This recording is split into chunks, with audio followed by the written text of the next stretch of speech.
dari Sunan Gresik. dakwah Sunan Gresik. Apa tuh ya?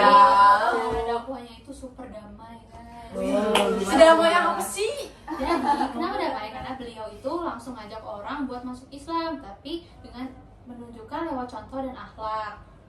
Nah, beliau itu jadi pedagang yang jujur dan tabib yang suka menolong orang sakit tanpa minta imbalan. Nah, dari situ masyarakat mulai tertarik dan simpati sama ajaran Islam. Gitu guys.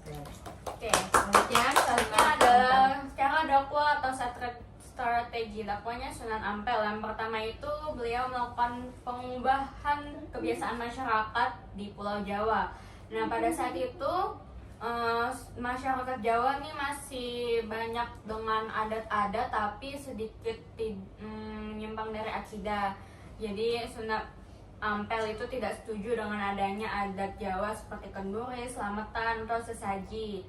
Nah, perubahan ini tradisi keagamaan dipimpin oleh Sunan Ampel, termasuk itu pemasangan beduk di kentongan di beberapa masjid dan musola. Tujuannya itu untuk menarik keluarga yang bukan Islam untuk masuk ke dalam masjid ataupun musola itu.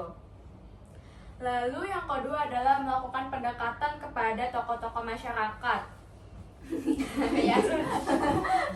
Nah, inilah yang membuat Sunan Ampel mendapat julukan pembela para pendakwah di jalur politik. Selain menjangkau tokoh masyarakat, beliau juga memimpin dakwah dengan membangun jaringan kekeluargaan yang lebih luas. Caranya itu terutama dengan menikah dengan para tokoh petinggi masyarakatnya itu.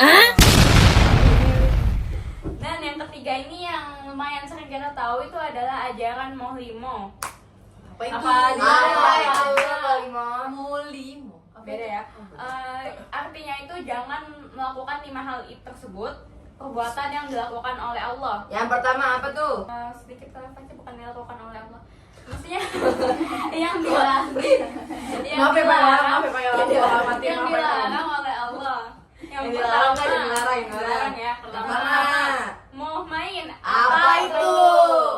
Mau main itu artinya berjudi. Jadi kita tidak boleh berjudi ya teman-teman. Gak boleh. Judi. Jeng. Yang kedua, Apa itu? mabuk. Apa ya? Ya, kita tidak boleh mabuk-mabukan, minum alkohol tuh nggak boleh. Boleh guys, cobain. Dosa. Betul. Yang ketiga, Apa tuh? Ramadan. Apa Itu itu? artinya berzina. Jadi kita nggak boleh deket-deket sama lawan jenis gitu.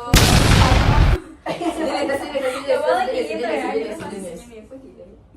Nah, yang keempat adalah muhamadat. Apa itu Muhammad? Misalnya itu kayak mengkonsumsi narkoba yang bikin No guys, kayak nggak boleh. guys.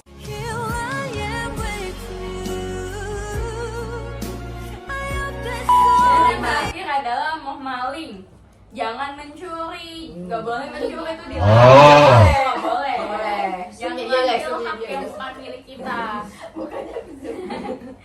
Nah, selanjutnya adalah mengembangkan pesantren. Nah, jadi Sunan Ampel ini mengembangkan pendidikan pesantren dengan kecerdasan dan ilmu agama yang beliau punya dengan sistem pendidikan Islam, beberapa lembaga pendidikan yang pesantren ini gitu. Ya, dan pesantren ini ada beberapa dijalankan para pendeta dan religius, digunakan untuk mengajar. Jadi nggak terlalu nggak khusus untuk agama Islam aja gitu. Nah, yang selanjutnya adalah cara dakwah Sunan Giri. Jadi ternyata Sunan Giri adalah salah satu wali songo yang terkenal sebagai pendidik ulama dan pemimpin manajemen Islam di Nusantara. Jadi apa aja sih cara dakwah dia gitu loh. Jadi pertama, dia tuh melalui pendidikan dan pesantren. Jadi ternyata Sunan Giri itu mendirikan pesantren Giri di Gresik dan Jawa Timur. Nah, pesantren itu menjadi pusat pendidikan yang terbesar. Pusat pendidikan Islam terbesar yang pada masanya dia tuh melahirkan banyak ulama serta pemimpin penyebar Islam yang di daerah lain seperti Sulawesi, Lombok, dan Kalimantan. Dan ia juga mengajarkan ilmu agama seperti fikih, akhlak, dan kepemimpinan. Selanjutnya, Sunan Giri ini melakukan dengan kesenian dan permainan anak-anak. Jadi ternyata nih guys, Sunan Giri tuh kreatif banget. Pinter banget tuh. Gitu. Kayak aku ya. Kayak dia tuh menciptakan permainan anak-anak sama lagu-lagu. Penasaran nggak? Apa tuh? Bangun Benar, Bangun. benar. Terus dia itu Jula Juli. Apa itu? Apa? Kayaknya itu lagu ya, jujur kayak Jujur. Dia belum tahu ya guys. kita belum tahu Kita ya. belum searching bagian Nanti ini. ada Nanti tulis kita selanjutnya. ada. Satu, dua, tiga. Ya jadi Itu dia lagunya. Iya benar. selanjutnya ada jamuran. Nah ini nggak tahu jamuran itu jemuran atau jamuran atau jamuran nggak tahu. Ada nih. Nah, iya. Keren banget ya. Nah jadi dari itu anak-anak tuh bisa belajar tentang Islam gitu loh guys. Selanjutnya yang ketiga dia tuh melalui kepemimpinan dan politik. Jadi Sunan Giri itu ternyata dihormati sebagai pemimpin yang spiritual dan politik. Bahkan dia dijuluki loh. Tahu gak julukannya apa? Apa tuh? Apa tuh? Apa tuh? Jadi Sunan Giri ini dijuluki sebagai Prabu Satmata. Jadi kalau alasan kenapa karena dia berperan sih dalam menyebarkan Islam ke luar Jawa. Contohnya kayak Maluku, Nusa Tenggara, daerah timur Malaysia, dan dia tuh juga lewat dagang gitu loh guys. Kayak dagang sama dakwah para santri. Nah, dan juga dakwahnya itu bersifat damai dan bijaksana guys. Wih, gak maksa masyarakat banget gitu. Maksya. Nah, banget. Maksya. Dan yang keempat, dia tuh melakukan dakwah kultural dan budaya lokal. Jadi Sunan Giri itu dia tuh nggak menolak budaya lokal, tapi dia tetap mengisinya dengan nilai Islam. Jadi kayak dia menggabungin lokal dengan Islam gitu loh. Dan juga dia memanfaatkan upacara adat, permainan, dan cerita rakyat untuk menyampaikan pesan keagamaan agar mudah diterima oleh masyarakat.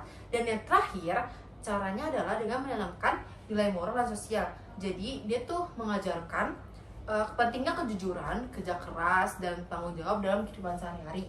Dan juga Sunan Giri, ia mengajarkan bahwa menjadi muslim bukan hanya soal ibadah, tetapi juga berbuat baik kepada sesama. Oh, keren banget. Masya Allah. Masya Allah. Selanjutnya apa nih ya Sunan Giri? Selanjutnya adalah Sunan Bonang. Bonang. Strategi dakwah Sunan Bonang ini ialah dengan melakukan pendekatan melalui akulturasi budaya. Beliau itu mempunyai keterampilan pada bidang seni atau musik, sastra seperti itu. Hal ini menyebabkan orang-orang memberi julukan kepadanya adalah yakni seniman yang mengajarkan Islam. Alat musik yang biasanya digunakan sebagai media dakwah yaitu gamelan. Seperti ya itu gambarnya. Yaitu berdasarkan beberapa sumber yang didapat, nama Sunan Bonang itu berasal dari nama salah satu alat gamelan yang beliau ciptakan. Apa tuh? Ya, itu Oh, Bonang. Mantap. Nah, gamelan ini merupakan alat musik tradisional dari Pulau Jawa yang terbuat itu dari bahan terbuat dari kayu juga. Nah, gamelan ini selain gamelan yang dilakukan itu, beliau juga dibuktikan saat memainkan alat musik. Masyarakat sekitar itu pada berdatangan untuk menonton. Masyarakat Tuban pada saat itu memang terkenal kental dengan budaya Jawanya. Seperti itu. Jadi intinya adalah Sunan Bonang berdakwah dengan kesenian. Selanjutnya, Sunan Derajat. Selanjutnya adalah gimana sih cara dakwah Sunan Derajat? Penasaran gak nih? Penasaran banget. Jadi ternyata Sunan Derajat ini tuh dia terkenal unik karena menekankan pendekatan sosial dan kemanusiaan. Jadi kayak dia tuh bukan ngajarin agama doang, tapi dia juga membantu memperbaiki kehidupan masyarakat yang memperbaiki kehidupan masyarakat gitu guys. Jadi yang pertama, cara dakwahnya adalah pendekatan sosial dan kemanusiaan.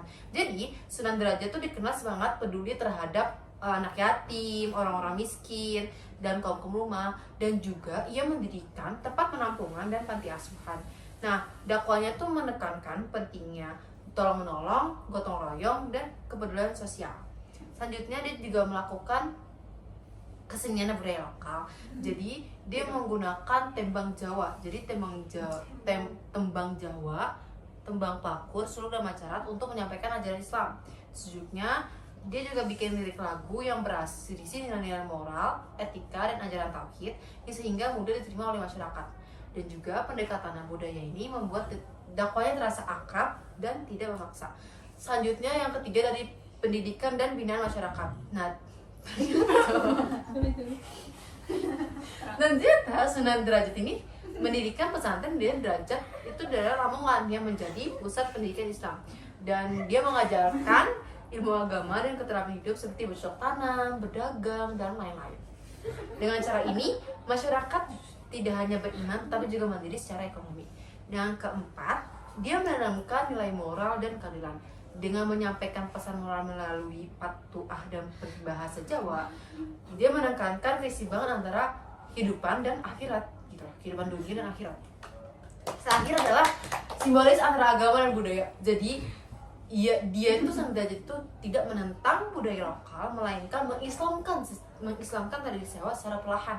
Dan juga ini tuh yang membuat masyarakat tidak merasa kehilangan identitasnya ketika memeluk Islam, gitu loh guys. Selanjutnya, jadi kita akan ngebahas cara dakwah Sunan Kalijaga. Sebenarnya cara dakwahnya itu banyak, tapi sekarang aku akan bahas cuma 4. Yang pertama itu melalui seni dan budaya. Jadi Sunan Kalijaga itu berdakwah lewat wayang kulit, gamelan, dan tembang Jawa. Gimana bacanya ya? Kambing nggak sih? Tembang. Nah, mengajarkan ajaran Islam seperti kejujuran dan keimanan dalam cerita dan lagu-lagu tradisional. Yang kedua, cara dakwahnya itu adalah menggunakan simbol dan filosofi Jawa. Beliau memakai simbol budaya seperti gunungan wayang yang menggambarkan perjalanan hidup manusia supaya masyarakat mudah memahami ajaran Islam. Nah, yang ketiga itu menyesuaikan dengan adat dan tradisi. Sunan Kalijaga itu nggak menghapus adat lama, tapi Sunan Kalijaga itu mengubahnya perlahan gitu dengan nilai-nilai Islam agar diterima tanpa adanya paksaan. Nah, yang terakhir itu adalah menanamkan nilai sosial dan moral. Dalam dakwahnya, beliau menekankan pentingnya gotong royong, kejujuran, dan juga kerja keras agar masyarakat bisa hidup dengan rukun dan saling membantu, kayak gitu. Nah, selanjutnya itu adalah Sunan Kudus. Sunan Kudus itu juga banyak cara dakwahnya. Sekarang aku akan bahas 4 lagi.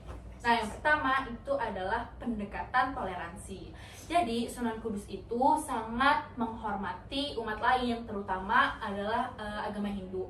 Yang dimana kita juga tahu kalau misalkan sebelum adanya Islam, masyarakat Jawa itu banyak yang menganut agama Buddha dan Hindu. Nah, jadi Sunan Kudus itu jadi di Hindu itu hewan sapi itu sebagai kayak kehormatan gitu. Nah, Sunan Kudus itu melarang umat Islam untuk menyembelih sapi sebagai bentuk penghormatan terhadap kepercayaan Hindu.